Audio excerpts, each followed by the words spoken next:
बायकांच्या आयुष्यातील सगळ्यात अवघड प्रश्न म्हणजे आज भाजी कोणती बनवायची. पण आहे त्याच भाज्या रोज आपण वेगवेगळ्या पद्धतीने बनवल्या तर हा प्रश्न आपल्याला क्वचितच पडतो. तर अशीच एक झटपट होणारी दुधीच्या भाजीची रेसिपी मी तुमच्याशी शेअर करणार आहे. सकाळी गडबडीच्या वेळेस टिफिनसाठी ही भाजी अगदी पटकन तयार होते. त्यासाठी दुधीची सालं काढून दुधीला तुम्ही हवं त्या पद्धतीने चिरून घेऊ शकता. त्यानंतर लसूण मिरची जी आहे ती खलबत्त्यातच ओबडधोबड कुटून घ्यायची आहे.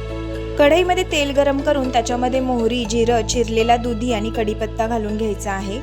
हे 1 मिनिटभर व्यवस्थित परतून झाल्यानंतर त्याच्यामध्ये आपण हळद, हिंग, चवीनुसार मीठ घालायचं आहे. झाकण ठेवून 10 मिनिटं वाफ काढून घ्यायची आहे. त्यानंतर याच्यामध्ये आवडीनुसार गूळ पावडर आणि ओबडधोबड कुटलेलं शेंगदाण्याचं कूट घालायचं आहे. पुन्हा एकदा 5 मिनिटं वाफ काढून घ्यायची आहे.